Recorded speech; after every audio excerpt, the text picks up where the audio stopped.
Shalom, salam sejahtera dalam kasih Yesus Kristus untuk kita semua. Kami ucapkan selamat malam untuk semua umat Tuhan dimanapun Anda berada. Terima kasih telah bergabung bersama Cornelius Media di malam yang ketiga dalam kebaktian kebangunan rohani Gereja Masehi Advent Hari ke-7 Daerah Conference Manado, Maluku Utara, bekerja sama dengan Yayasan Cornelius dengan tema Happiness with Jesus. Kami percaya dengan pertolongan Tuhan, melalui KKR ini berkat-berkat rohani akan dirasakan oleh saudara-saudara umat Tuhan sekalian. Jika Anda merasa terberkati, Anda dapat membagikan tayangan ini kepada teman, sahabat, dan keluarga Anda. Pada malam ini kita juga akan diberkati melalui lagu pujian serta tips. Umat Tuhan sekalian, kami memiliki ruang doa khusus bagi saudara yang sedang bergumul dan rindu untuk didoakan. Anda bisa menulisnya di kolom komentar YouTube dan Facebook kami. Dan malam ini doa akan dibawakan oleh hamba Tuhan Pendeta Felix Gosal MAR. Pembahasan firman Tuhan malam ini akan disampaikan oleh Pendeta Artema Salindeho M.Phil. Mari kita ikuti KKR ini dengan menyanyi lagu buka yang akan dipandu oleh praise team, dilanjutkan dengan doa buka. Yesus bagaikan gembala, kami ini dombanya. Dia pimpin dan menjaga selama kami di dunia. Tuhan Yesus, Tuhan Yesus, kami jadi milik-Mu. Tuhan Yesus, Tuhan Yesus, kami jadi milik-Mu. Ya Gembala pimpin kami pada jalan yang lurus, agar kami jangan lari dari kandang yang kudus. Tuhan Yesus, Tuhan Yesus, dengarlah doa kami. Tuhan Yesus, Tuhan Yesus, dengarlah doa kami. Engkau sudah janji pula menjemput yang tersesat. Tuhan, Engkau maha murah menolong orang benar. Tuhan Yesus, kami datang padamu.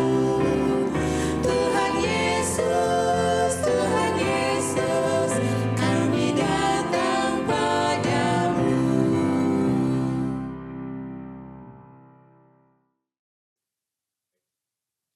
Mari berdoa. Bapa kami yang di surga, terima kasih atas berkat-Mu yang melimpah. Bapa, pada saat ini kami akan memulaikan acara KKR Happiness with Jesus. Berkati semua yang akan mengambil bagian, dan khususnya kami doakan Pendeta Artema Salindeho yang akan membentangkan firman-Mu. Berkati Bapa, sehingga acara ini bisa berjalan dengan baik seturut dengan kehendak-Mu. Di dalam nama Yesus kami sudah berdoa. Amin. Selamat malam. Tips kita pada malam hari ini adalah menyangkut kesehatan, yaitu bagaimana untuk mengatasi stres. Pemirsa di rumah, 75-90% pasien yang berkunjung ke rumah sakit atau yang sedang dirawat di rumah sakit, penyebab utamanya adalah ketegangan pikiran atau stres. Ini menurut American Institute of Stress. Seorang penulis Kristen yang hidup di akhir dari abad yang ke-19 yang bernama Ellen G. White, dia pernah menuliskan di dalam bukunya, di dalam Testimonies jilid 5, halaman 444, dia mengatakan demikian. 9 dari 10 penyakit berasal dari pikiran. Sakit pikiran berada di mana-mana. Dan lebih lanjut, dia mengatakan di dalam buku yang lain, di dalam Testimonies jilid 3, halaman 184, dia mengatakan bahwa penyakit bermula di pikiran. Banyak penyakit yang menyiksa manusia berasal dari pikiran dan hanya dapat disembuhkan dengan memulihkan kesehatan pikiran. Ada lebih banyak orang yang sakit mental dari yang kita bayangkan. Sakit hati menyebabkan gangguan pencernaan. Karena gangguan mental mempunyai pengaruh untuk melumpuhkan organ-organ pencernaan. Kalau kita membaca di dalam kamus Webster, di sana menjelaskan definisi dari stres. Stres adalah faktor yang bersifat jasmania, kimiawi, dan emosional yang menyebabkan ketegangan tubuh atau mental dan merupakan faktor penyebab timbulnya penyakit. Karena secara umum stres adalah terdapatnya perbedaan atau ketidakseimbangan antara kenyataan yang sedang dihadapi atau dialami seseorang dan harapan atau persepsi-persepsi yang diinginkannya. Makin besar perbedaannya, makin besar pula kadar stres yang dialami. Benar apa yang dikatakan oleh Alkitab bahwa otak daripada manusia yang ada pikiran-pikiran manusia di dalamnya. 1 Yohanes 2:16 mengatakan, sebab semua yang ada di dalam dunia, yaitu keinginan daging, keinginan mata, dan serta keangkuhan hidup. Ya, jadi otak manusia di mana pikiran-pikiran itu ada penuh dengan keinginan-keinginan, ya, keinginan daging, keinginan mata, keangkuhan hidup. Dan lebih lanjut di dalam Yakobus 4 ayat 2 di sana mengatakan apa yang terjadi bila keinginan tidak tercapai. Yakobus 4 ayat 2 mengatakan kamu mengingini sesuatu tetapi kamu tidak memperolehnya.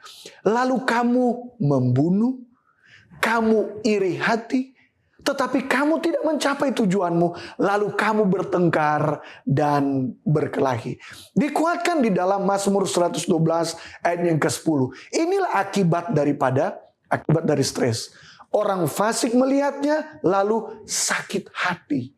Ia menggertakkan giginya lalu hancur. Keinginan orang fasik akan menuju kebinasaan. Jadi dari sini kita lihat bahwa oleh karena stres mengakibatkan sakit, kemudian bisa juga mengakibatkan cacat, lalu bisa menyebabkan kematian. Oleh karena itu perlunya kita menyadari apa yang dikatakan di dalam Amsal 23 ayatnya yang ke-7. Di dalam New King James Version dia mengatakan seperti ini. For as he thinks in his heart, so is he.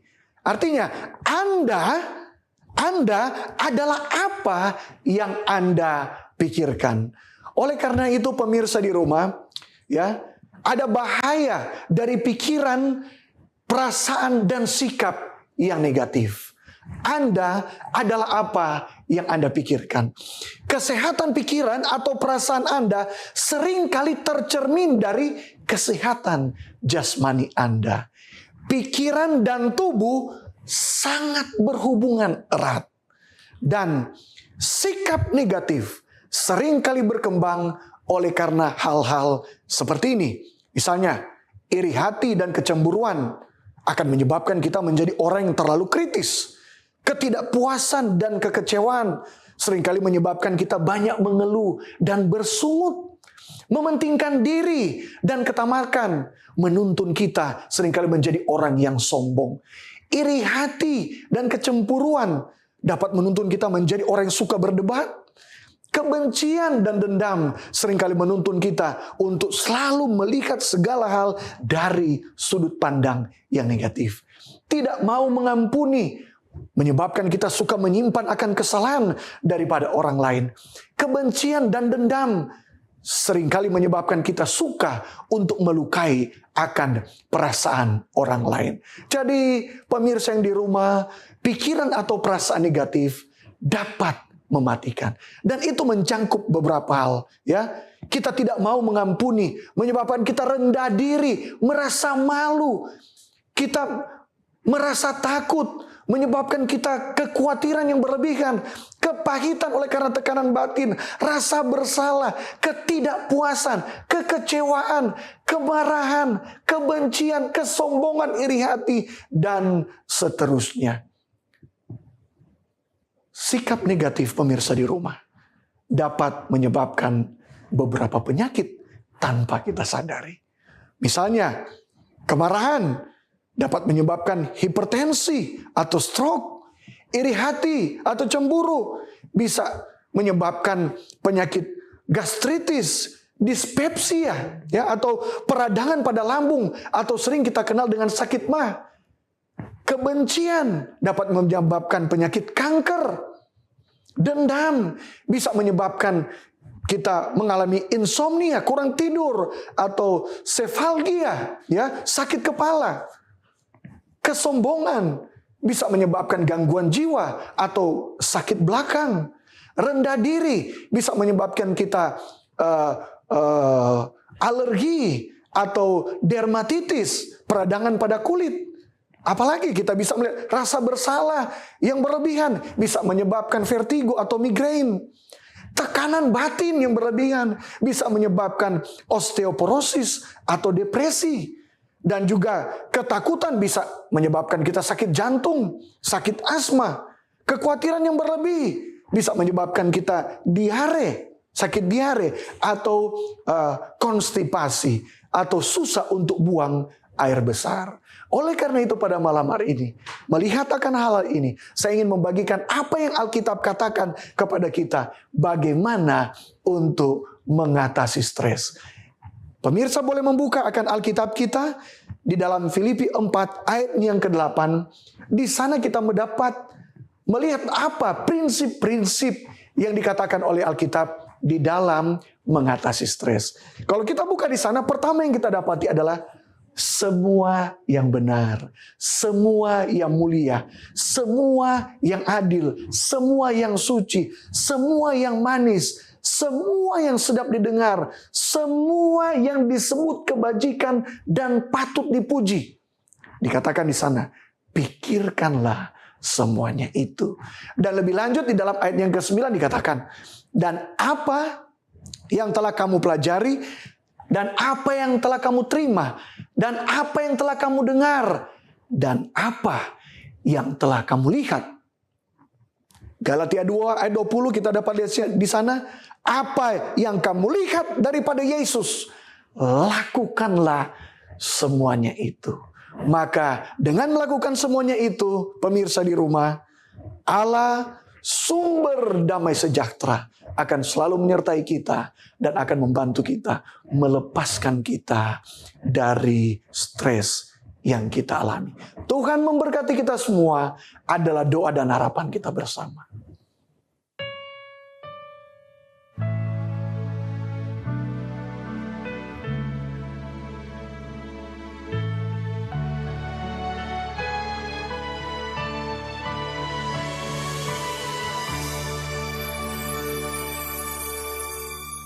Ku datang hampiri tatamu,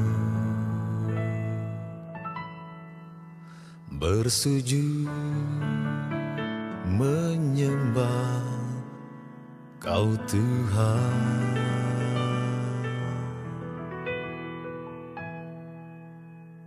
Ku datang tersungkur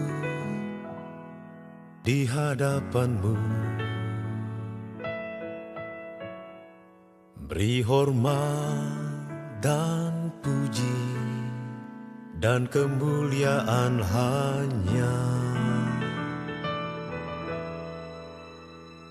bagi-Mu.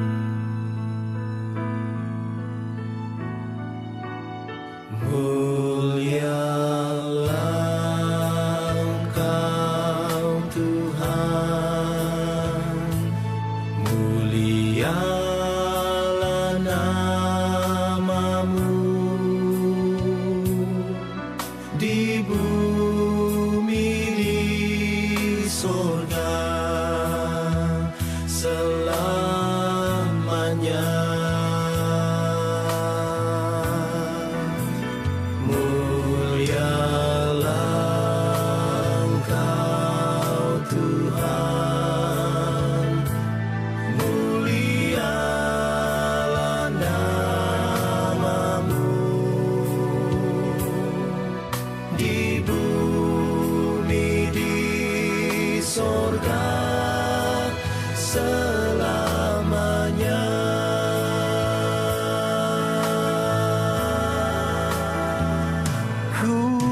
bersujud di bait-Mu yang kudus.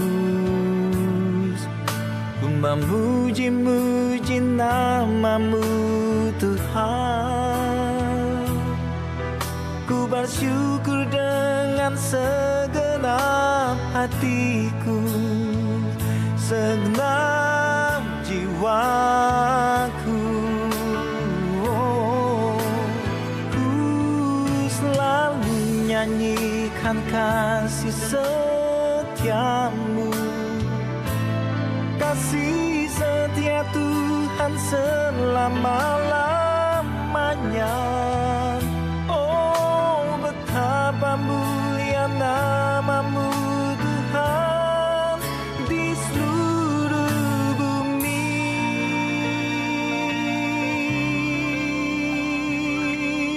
Sungguh ajaib kasih-Mu ya Tuhan. Tiada kata dapat melukiskannya. Kau rela tinggalkan sorga dan segala keindahannya.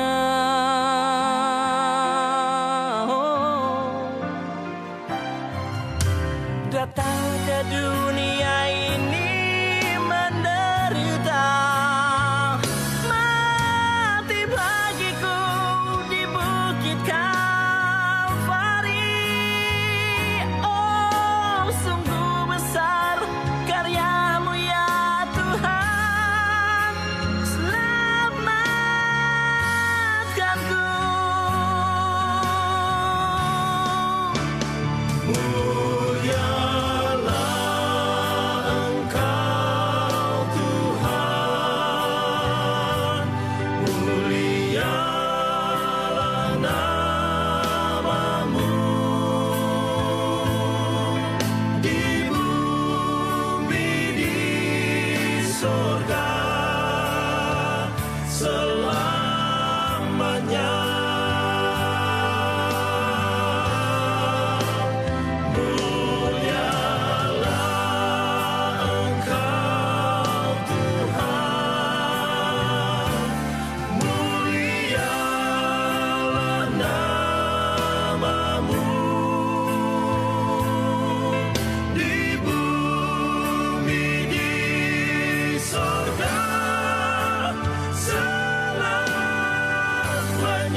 Saudaraku, tiba saatnya kita akan berdoa dimanapun Anda berada.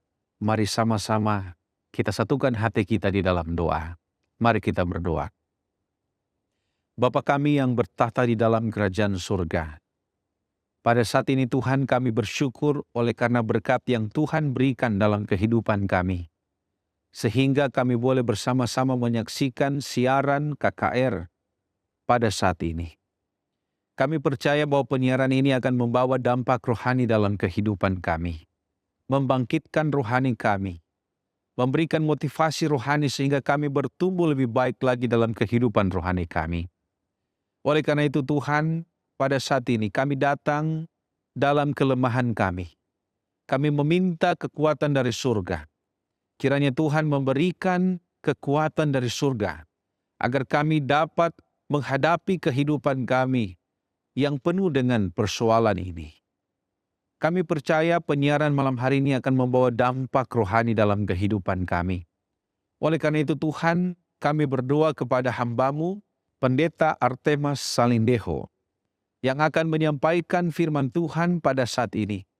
Biarlah kuasa urapan surga akan menyertai hamba-Mu ini, sehingga firman Tuhan yang disampaikan akan dapat dimengerti dengan cara yang sederhana. Kami dapat memahami, tetapi bukan saja memahami. Roh Kudus akan menuntun kami untuk melakukan firman itu di dalam kehidupan kami. Jangan biarkan setan merampas firman ini, Tuhan. Oleh karena itu, biarlah kami dapat menerima penyiaran ini dengan baik. Tuhan sediakan koneksi yang terbaik. Tuhan akan membantu peralatan yang digunakan, sehingga firman Tuhan ini akan kami terima dengan baik dan dapat kami imani, dapat kami pakai dalam kehidupan kami, manakala kami menghadapi persoalan-persoalan hidup kami. Bapa di surga, kami berdoa apabila di antara kami saat ini ada yang merasakan sakit, duka cita, persoalan-persoalan dalam hidup, entah di rumah tangga, pekerjaan, masalah keuangan dan lain sebagainya. Kami berdoa kiranya Tuhan akan membantu dari surga. Biarlah Tuhan akan memberikan kekuatan kepada kami semua. Yang sakit Tuhan sembuhkan, yang lemah iman Tuhan kuatkan, yang berduka cita Tuhan hiburkan, dan berikan jalan keluar yang terbaik atas setiap persoalan yang kami hadapi. Bapa di surga, kami percaya bahwa malam hari ini, seusai kami menikmati penyiaran ini, kami akan diberkati dengan berkat surga yang melimpah. Kami akan mendapatkan sukacita dan damai sejahtera dalam kehidupan kami.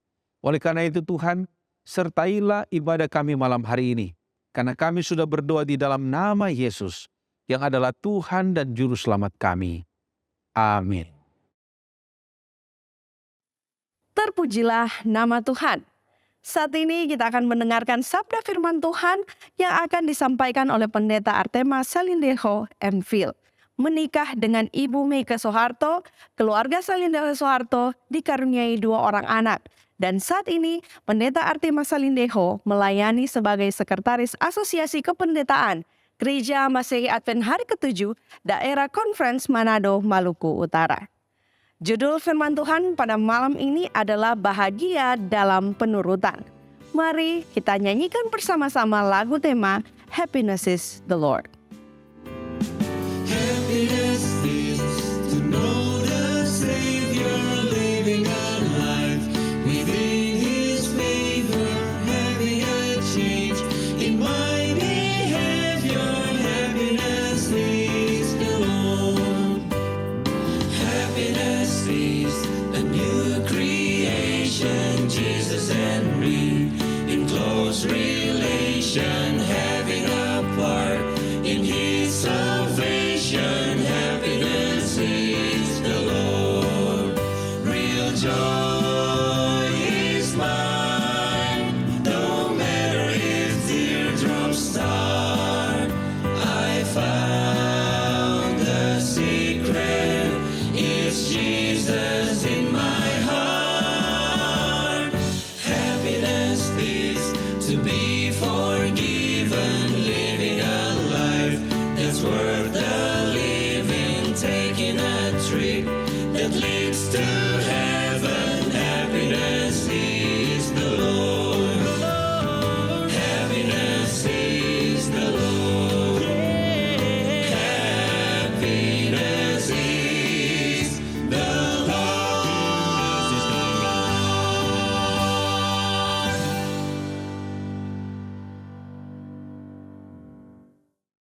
Salam sejahtera bagi kita semua. Puji Tuhan, kita boleh dipertemukan lagi pada malam hari ini dalam rangkaian KKR Net, dan kita akan melanjutkan akan pembahasan firman Tuhan dengan tema umum yaitu bahagia bersama Yesus. Kerjasama Cornelius Media dan GMHK Daerah Conference Manado dan Maluku Utara. Saudara-saudara, sebelum kita mempelajari firman Tuhan pada malam hari ini, saya mengajak kita semua berdoa sejenak untuk firman Tuhan.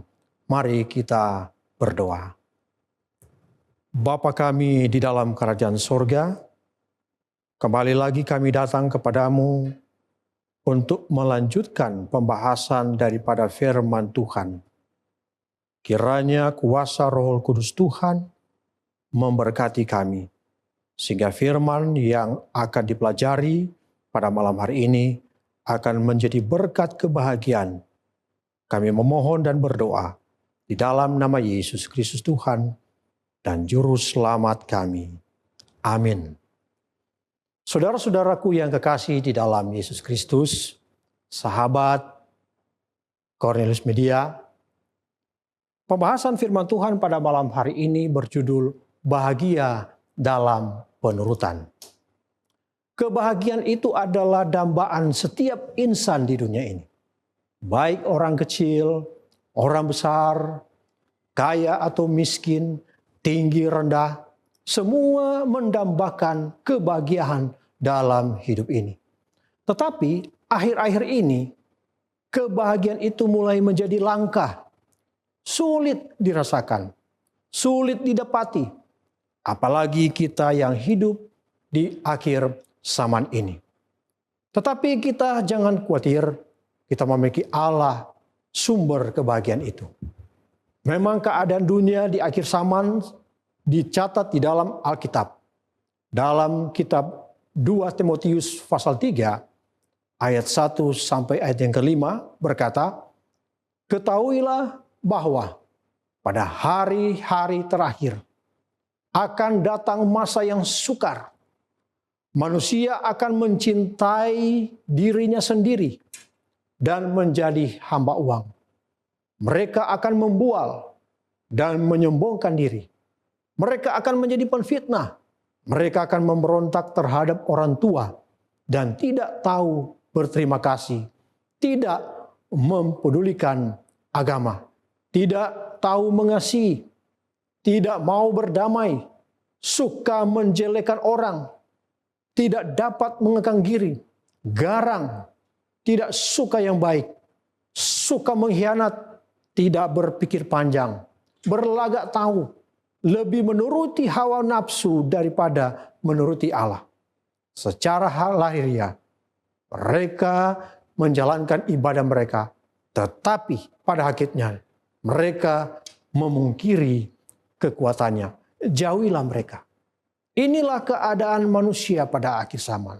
Sehingga saya tadi katakan bahwa kebahagiaan yang didambakan setiap insan pada akhirnya mulai pudar. Pada akhirnya mulai hilang. Sulit dirasakan oleh karena keadaan manusia akhir zaman yang disebutkan tadi di dalam kitab 2 Timotius 3 ayat 1 sampai ayat yang kelima. Tetapi kita bersyukur kepada Tuhan Allah yang Maha Kasih, melalui firman-Nya yang kita pelajari dari malam ke malam, akan memberikan petunjuk kepada kita bagaimana kita agar dapat memperoleh kebahagiaan di dalam kehidupan. Mari kita coba perhatikan dalam satu penelitian yang dilakukan oleh Harvard Study of Adult Development selama kurun waktu 75 tahun. Mereka mencari tahu faktor-faktor apa yang terpenting untuk kebahagiaan sejati.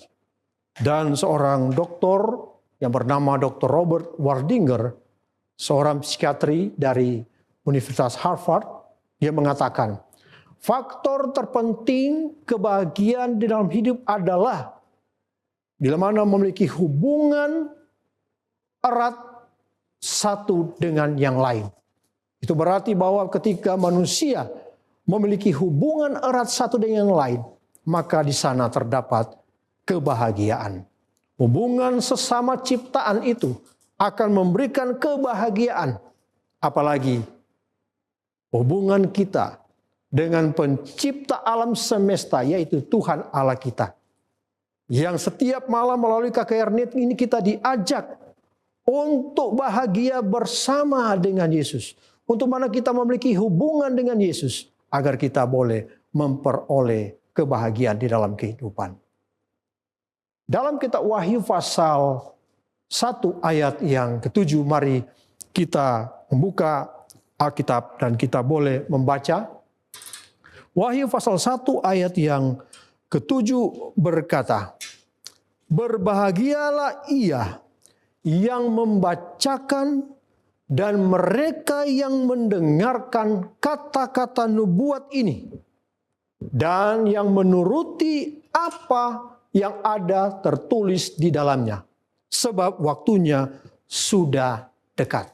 Saudara-saudara, Wahyu pasal 1 ayat 3 mengatakan bahwa orang yang bahagia di dunia ini adalah orang yang membaca, mendengar, dan menuruti. Melalui KKR Net ini, saudara boleh membaca firman Tuhan dan juga saudara boleh mendengar firman Tuhan.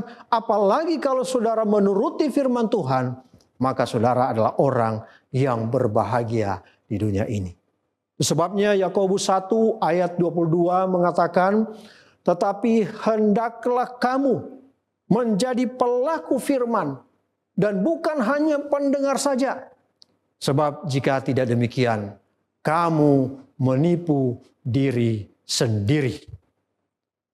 Di dalam Alkitab, bila mana kita mempelajari Alkitab, maka kita akan dapati beberapa orang yang dicatat di dalam Alkitab yang mempelajari akan firman Allah, yang membaca dan mendengar serta menuruti akan perintah Tuhan, sehingga mereka diberkati. Salah satunya, saudara-saudara boleh membuka di dalam kitab 2 Samuel pasal 6 ayat 10 sampai ayat yang ke-12. 2 Samuel 6 ayat 10 sampai ayat yang ke-12 berkata demikian.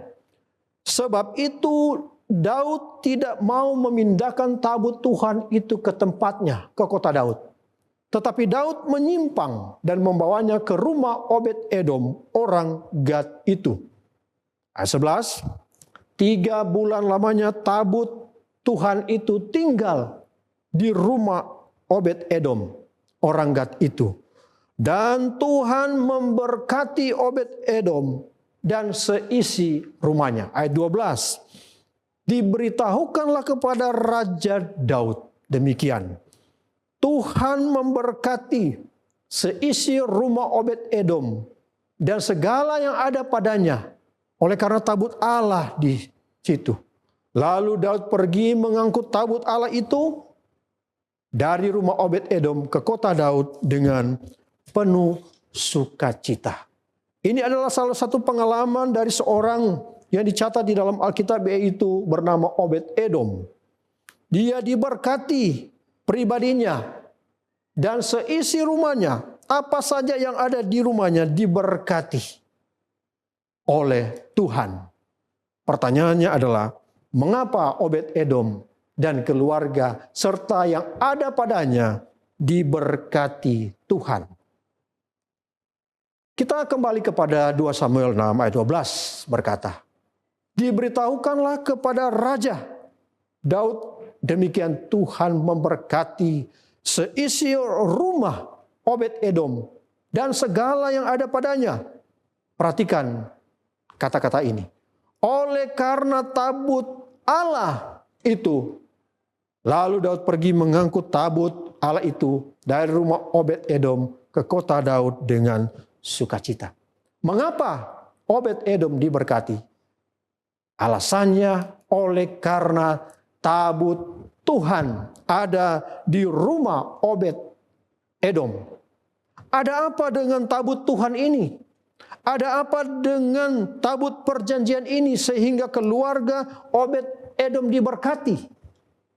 Tentu firman Tuhan memberikan jawaban pada malam hari ini. Mari kita lihat di dalam Keluaran pasal 25 ayat yang ke-10 sampai ayat yang ke-16. Berkata demikian, haruslah mereka membuat tabut dari penaga, kayu penaga, 2,5 hasta panjangnya, 1,5 hasta lebarnya, dan 1,5 hasta tingginya.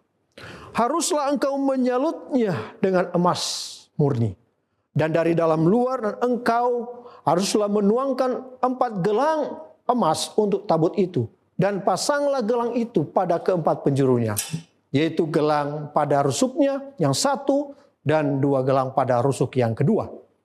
Engkau harus memasukkan pengusung ke dalam gelang yang ada pada rusuk tabut itu, supaya dengan itu dapat diangkut. Haruslah kau membuat pengusung dalam gelang yang ada pada rusuk tabut itu, supaya dengan itu tabut dapat diangkat. Jadi mereka buat pengusung tabut ini supaya bisa diangkat. Lalu selanjutnya, kayu pengusung itu haruslah tetap tinggal dalam gelang itu. Tidak boleh dicabut di dalamnya. Lalu perhatikan kalimat terakhir. Dalam tabut itu haruslah kau taruh loh hukum yang akan kuberikan kepadamu. Ada apa dengan tabut Allah itu atau tabut perjanjian itu? Oh, ternyata di dalamnya ditaruh loh hukum. Dan benar, dalam Keluaran 40 ayat 20 mengatakan, diambilnya loh hukum Allah dan ditaruhnya ke dalam tabut. Dikenakannya lah kayu pengusung pada tabut itu, dan diletakkannya tutup pendamaian di atas tabut itu. Jadi tabut Allah itu, tabut perjanjian Allah itu atas perintah Tuhan, menaruh loh hukum Allah yang telah diberikan Allah. Karena dalam Keluaran pasal 31 ayat 18, dan Tuhan memberikan kepada Musa, setelah selesai ia berbicara dengan dia di Gunung Sinai, kedua loh hukum Allah, yaitu loh batu yang ditulis oleh jari Allah sendiri. Itulah yang diletakkan di dalam tabut Allah atau tabut perjanjian. Dan isi dari tabut itu adalah 2 loh batu atau 10 hukum Allah yang ditulis oleh jari Allah sendiri. Dari semua firman yang ada di dalam Alkitab ini, hanya hukum Allah yang ditulis langsung oleh jari Allah sendiri. Itu berarti sangat penting. Dan itulah yang diletakkan dalam tabut. Dan tabut itulah yang diletakkan di dalam rumah dari Obed-Edom. 10 hukum adalah penuntun kebahagiaan di dalam kehidupan Obed-Edom dan juga saudara dan saya. Jikalau kita melihat secara sekilas kepada 10 perintah, kita akan mengerti mengapa 10 perintah dan Alkitab adalah dasar yang dapat menuntun kita kepada kehidupan yang benar, kehidupan yang membahagiakan. Bila mana kita membaca akan Keluaran pasal 20 ayat 3 sampai 17, kita akan dapati di sana uraian tentang 10 hukum Allah. Hukum pertama sampai hukum yang ke-10. Dan dibagi menjadi 2 bagian, yaitu kasih kepada Allah. Bila mana kita kasih kepada Allah, maka hukum pertama mengatakan jangan ada padamu Allah lain. Hukum yang kedua, jangan membuat patung atau sembah. Hukum yang ketiga, jangan menyebut nama Tuhan dengan sia-sia. Dan hukum keempat, ingatlah dan kuduskanlah hari Sabat. Dan bagian yang kedua adalah kasih kepada sesama manusia. Hormati ayah dan ibumu. Jangan membunuh, jangan berzinah, jangan mencuri, jangan mengucapkan saksi dosa, jangan mengingini barang apapun yang menjadi milik orang lain. Inilah hukum yang ditulis oleh jari Allah yang ditaruh dalam 2 loh batu ditempatkan pada tabut perjanjian Allah dan diletakkan di rumah Obed-Edom sehingga ia diberkati.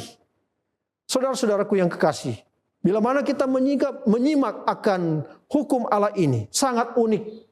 Karena 2 perintah yang pertama dan kedua menggambarkan hubungan kita dengan Allah dan penyembahannya. Yaitu jangan ada padamu Allah lain di hadapanku. Jangan membuat bagimu patung.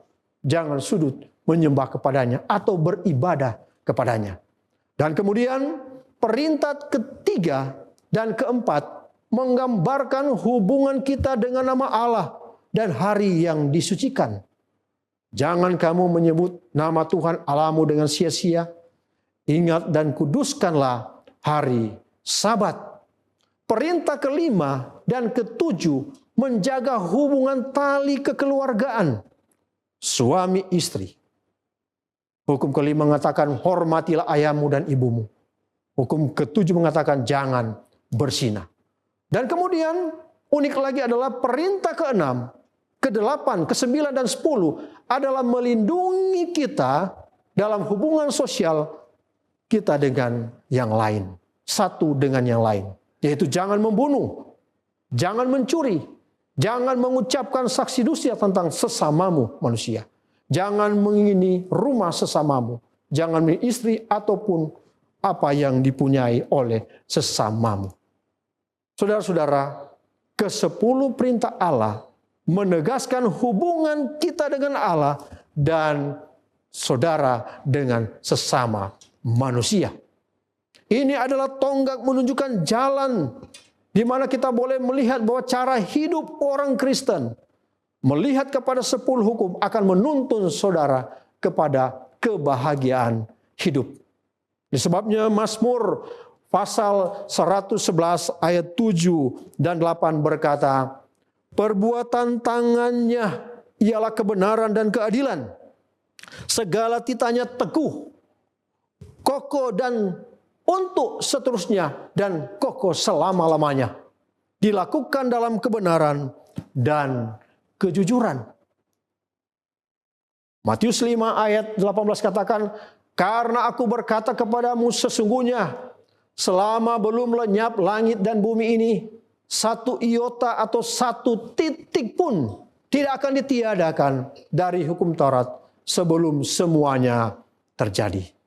Kita kembali, pertanyaannya adalah, ada apa sebenarnya dengan tabut Tuhan, tabut perjanjian itu, sehingga keluarga Obed-Edom diberkati? Oh, oleh karena ada 10 hukum Allah yang diletakkan dalam tabut perjanjian itu.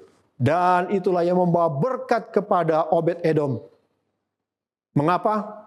Oleh karena Obed-Edom dia meyakini akan firman Allah. Dia meyakini akan 10 hukum Allah.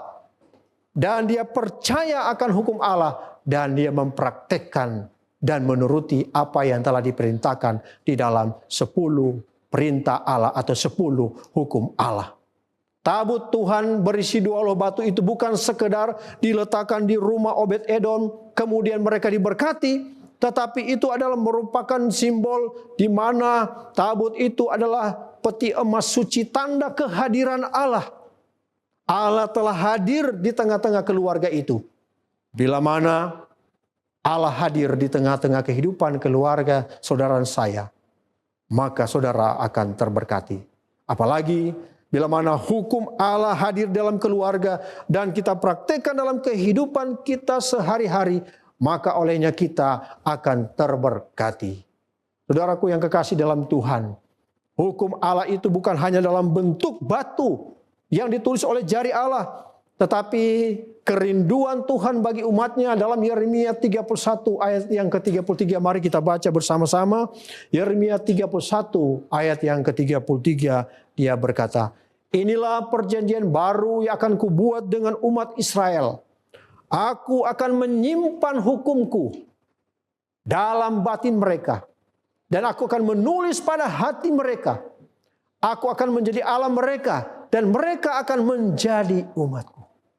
Bukan hanya tertulis di loh batu, tetapi sekarang Tuhan katakan kepada bangsa Israel akan ditulis di dalam hati, akan menjadi ingatan dan bukan hanya ingatan, tetapi itu akan dapat dipraktikkan sehingga boleh menjadi berkat dan boleh membawa kebahagiaan di dalam kehidupan.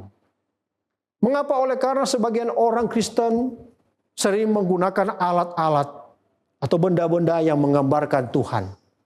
Kemudian mereka meletakkan seperti salib sebagai kalung.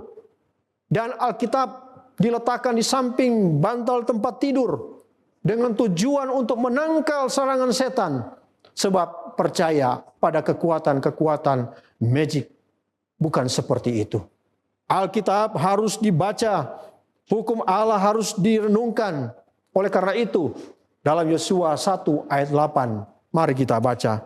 Yosua 1 ayat yang ke-8 berkata, "Janganlah engkau lupa memperkatakan kitab Taurat ini, tetapi renungkanlah itu siang dan malam, supaya engkau bertindak hati-hati, sesuai dengan segala yang tertulis di dalamnya. Sebab dengan demikian perjalananmu akan berhasil dan engkau akan beruntung."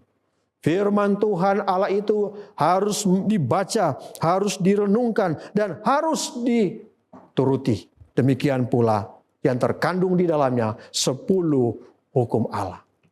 Saudara-saudaraku yang dikasihi Tuhan, dalam Alkitab ada 2 kata penting yang disebutkan kurang lebih 743 kali. Dan kata itu adalah kata jika dan maka. Dalam Kamus Bahasa Indonesia, Kamus Besar Bahasa Indonesia menyebutkan 2 kata ini, jika dan maka. Kata jika adalah kata penghubung untuk menandai suatu syarat atau janji. Sementara kata maka atau kata penghubung juga, itu adalah untuk menyatakan hubungan akibat. Jadi jika dilakukan maka akan ada akibatnya. Seperti contoh, mari coba kita lihat di dalam Keluaran pasal 15 ayat yang ke-26. Dalam Keluaran 15 ayat yang ke-26 berkata demikian. Firman-Nya, "Jika kamu sungguh-sungguh mendengar suara Tuhan Allahmu dan melakukan apa yang benar di matanya dan memasang telingamu kepada perintah-perintahnya dan tetap mengikuti segala ketetapannya, maka Aku tidak akan menimpakan kepadamu penyakit manapun yang telah kutimpakan kepada orang Mesir, sebab aku Tuhanlah yang menyembuhkan engkau, jika dan maka." Saudara-saudaraku yang kekasih dalam Tuhan, bagaimana tentu saja kita perlu mencari tahu agar supaya kita diberkati oleh Tuhan. Bagaimana caranya agar saudara diberkati dan memiliki kebahagiaan dalam penurutan akan perintah-perintah Tuhan. Mari kita lihat beberapa poin ke depan ini. Yang pertama, yaitu lakukanlah dengan segenap hati dan sungguh-sungguh akan perintah Tuhan. Matius 22 ayat 36 sampai 39 berkata, "Guru, hukum manakah yang terutama dalam hukum Taurat?" Jawab Yesus kepadanya, "Kasihlah Tuhan Allahmu dengan segenap hatimu, dan dengan segenap jiwamu, dan dengan segenap akal budimu." Itulah hukum yang terutama dan yang pertama. Dan hukum yang kedua yang sama dengan itu ialah, "Kasihilah sesamamu manusia seperti dirimu sendiri." Jadi di dalam penurutan akan 10 hukum Allah, kau harus melakukan dengan sungguh-sungguh, dengan segenap hati, dengan segenap akal budimu, maka itu akan menjadi berkat. Yakobus 1 ayat 25 berkata, "Tetapi barang siapa meneliti hukum yang sempurna, yaitu hukum yang memerdekakan orang, dan ia bertekun di dalamnya, jadi bukan hanya mendengar untuk melupakan, tetapi sungguh-sungguh melakukannya, ia akan berbahagia oleh perbuatannya." Bila mana saudara-saudara melakukan hukum Allah, 10 hukum Allah dengan sungguh-sungguh, maka saudara adalah orang yang berbahagia. Yang kedua, lakukanlah dengan penuh kasih. Yohanes 14 ayat yang ke-15 berkata, "Jikalau kamu mengasihi aku, kamu akan menuruti segala perintahku." Mengasihi Tuhan, maka apa yang Tuhan perintahkan, maka kita dapat melakukannya. 1 Yohanes 5 ayat 3 katakan, "Sebab inilah kasih kepada Allah, yaitu bahwa kita menuruti perintah-perintahnya." Perintah-perintahnya itu tidak berat.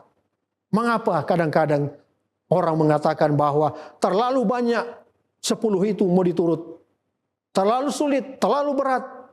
Tetapi 1 Yohanes 5 ayat 3 mengatakan perintah-perintahnya tidak berat. Yang ketiga adalah kita perlu meminta kuasa Tuhan. Yohanes 1 ayat 12 katakan, "Tetapi semua orang yang menerimanya diberi kuasa supaya menjadi anak-anak Allah, yaitu mereka yang percaya dalam namanya." Kita perlu minta kuasa Allah untuk menuruti akan 10 perintah Allah. 4, melakukan sebagai satu kewajiban. Khotbah 12 ayat 13 katakan, "Akhir dari segala yang didengar ialah, takutlah akan Allah, berpeganglah pada perintahnya, karena ini adalah kewajiban setiap orang." Menuruti 10 hukum Allah itu merupakan satu kewajiban, oleh karena itu adalah perintah Allah langsung daripada Allah sendiri. Dan semua orang wajib melakukannya. Yakobus 2 ayat 10 dan 11 katakan, "Sebab barang siapa menuruti hukum itu tetapi mengabaikan satu bagian daripadanya, ia bersalah terhadap seluruhnya." Oh, kita katakan ikut sebagian saja 5. Sudah banyak. Tetapi Alkitab katakan satu saja, kita bersalah terhadap seluruhnya. Yang kelima adalah kita mengikuti teladan Yesus dalam penurutan. Yohanes 15 ayat 10 katakan, "Jikalau kamu menuruti perintahku, kamu akan tinggal dalam kasihku. Seperti aku menuruti perintah Bapakku dan tinggal di dalam kasihnya." Yesus memberikan teladan bahwa dia menuruti akan perintah Bapaknya. Demikian pula kita, anak-anak Tuhan, kita harus juga mengikuti teladan daripada Yesus. Itulah berkat di mana ketika kita menuruti akan perintah-perintah Allah. Maka apa berkat kebahagiaan ketika kita dalam penurutan akan firman Allah? Yang pertama, memiliki kebijaksanaan dan akal budi. Mazmur 119 ayat 9 dan 8. Ayat 98 sampai 99 berkata, "Perintahmu membuat aku lebih bijaksana daripada musuhku, sebab selamanya itu ada padaku. Aku lebih berakal budi daripada semua pengajarku, sebab peringatanmu kurenungkan." Memiliki kebijaksanaan, dan itulah berkat dalam penurutan akan perintah Allah. Yang kedua, kita memiliki damai sejahtera. Yesaya 48 ayat 18 katakan, "Sekiranya engkau memperhatikan perintahku, maka damai sejahteramu akan seperti sungai yang tidak pernah kering. Dan kebahagiaanmu akan terus berlimpah seperti gelombang laut yang tidak pernah berhenti." Kita memiliki damai sejahtera. Mazmur 119 ayat yang ke-165. "Besarlah ketentraman orang yang mencintai Tauratmu." Kita memiliki ketentraman. Yang keempat, kita memiliki kehidupan. Yesaya 7 ayat yang kedua. "Berpegang pada perintahku dan engkau akan hidup." Poin yang kelima adalah dilindungi dari pencobaan. Amsal 7 ayat 1 dan ayat 5. "Hai anakku, berpeganglah pada perkataanku dan simpanlah perintahku dalam hatimu, supaya engkau dilindungi terhadap perempuan jalang, terhadap perempuan asing yang licin perkataannya." Banyak pencobaan, banyak godaan, tetapi bila mana hukum Allah dituruti dengan baik, maka menjadi pelindung untuk kita menolak akan dosa. Yang keenam, kita memiliki pengetahuan dan kebenaran. Yohanes 7 ayat 17. "Barang siapa melakukan kehendaknya, ia akan tahu entah ajaranku ini berasal dari Allah, entah aku berkata-kata dari diriku sendiri." Bila mana kita menuruti perintah Allah, kita dapat membedakan mana yang berasal daripada Allah, mana yang berasal daripada setan. Tahu membedakan mana yang benar dan mana yang salah. Yang ketujuh, kita memiliki umur panjang. Amsal 3 ayat 1 dan 2. Hai anakku, janganlah engkau melupakan ajaranku. Biarlah hatimu memelihara perintahku. Karena panjang umur dan lanjut usia serta sejahtera ditambahkan kepadamu. Dan bukan hanya itu. Yang kedelapan, 1 Yohanes 3 ayat 22. Doa kita akan dijawab. Bila mana kita menuruti perintah Allah. Dan apa saja yang kita minta, kita memperoleh daripadanya. Karena kita menuruti akan segala perintahnya dan berbuat apa yang berkenan kepadanya. Minta apa saja bila mana kita telah melakukan akan perintah Allah. Dan yang terakhir, yang kesembilan, memberikan kepastian akan keselamatan kita. Bila mana kita mengikuti akan perintah Tuhan, kita memiliki kepastian akan keselamatan. Pengkhotbah 12 ayat 14. Karena Allah akan membawa setiap perbuatan ke pengadilan yang berlaku atas segala sesuatu yang tersembunyi. Entah itu baik, entah itu jahat. Pengadilan yang ada di dunia senantiasa didasarkan atas hukum-hukum. Pengadilan sorga pun demikian. Didasarkan atas 10 hukum Allah. Dan bila mana kita menurut perintah Allah dengan sungguh-sungguh, akan memberikan kepastian, jaminan akan keselamatan. Wahyu 22 ayat 12 katakan, sesungguhnya aku datang segera dan aku membawa upahku untuk membalas kepada setiap orang menurut perbuatannya. Apa yang kita lakukan mengikuti akan petunjuk daripada 10 perintah Allah, maka akan dibalas oleh Tuhan pada waktu Ia akan datang segera. Bukankah ini akan memberikan kebahagiaan bagi saudara? Bila mana saudara hidup di dalam penurutan, maka kita akan terus merasa bahagia bersama Yesus di dalam kehidupan ini. Bukan hanya di dunia ini, tetapi pada waktu Ia datang dan mengangkat saudara dan saya masuk ke dalam kerajaan sorga yang Tuhan telah sediakan. Saudaraku yang kekasih di dalam Kristus. Setelah kita mengikuti pembahasan firman Tuhan pada malam hari ini, saya yakin dan saya percaya, dan saya doakan agar supaya saudara boleh memiliki kebahagiaan bersama dengan Yesus. Oleh karena saudara mengikuti dan melakukan perintah, karena itu yang akan membahagiakan saudara dan saya. Mengakhiri akan khotbah pada malam hari ini, mari kita tunduk kepala dan kita berdoa bersama-sama. Bapa kami di dalam kerajaan sorga, kami mau naikkan puji dan syukur kepada Tuhan. Sebab pada malam hari ini kami boleh bersama-sama dalam seri rangkaian KKR Net. Dan kami telah mempelajari firman Tuhan. Di mana kebahagiaan hidup ini apabila kami membaca, mendengar, dan menuruti akan firman Tuhan, menuruti akan perintah-perintah Tuhan, menuruti akan 10 perintah Tuhan yang Tuhan telah berikan. Bapa di sorga, kami berdoa bersama-sama. Kiranya Tuhan akan memberkati kami semua yang telah mendengar akan firman Tuhan ini. Dan biarlah itu dapat dipraktekkan di dalam kehidupan. Olehnya sebagaimana pengalaman Obed-Edom, Tuhan telah memberkati seisi rumahnya. Tuhan juga akan memberkati kami semua. Bapa di sorga, terima kasih oleh karena sudah memberkati kami semua. Sudah menyertai pembahasan firman Tuhan pada malam hari ini. Karena kami berdoa di dalam nama Yesus Kristus Tuhan yang menjadi juru selamat kami. Amin. Puji Tuhan atas pekabaran firman Tuhan yang boleh kita dengarkan. Kiranya berkat Tuhan tetap menjadi bagian kita semua, terlebih khusus bagi umat Tuhan yang telah mengikuti KKR pada malam hari ini. Kami tetap mengundang Anda sekalian untuk kembali bergabung bersama kami besok malam pada pukul 19.00 waktu Indonesia Tengah melalui live streaming di YouTube channel dan Facebook Cornelius Media dengan judul Firman Tuhan Bahagia dalam Kesetiaan yang akan disampaikan oleh Pendeta Efraim Abuno Emin. Terima kasih untuk kebersamaan kita pada malam hari ini sehingga seluruh rangkaian KKR boleh terlaksana dengan baik. Saya mewakili panitia dan kru yang bertugas pamit undur diri.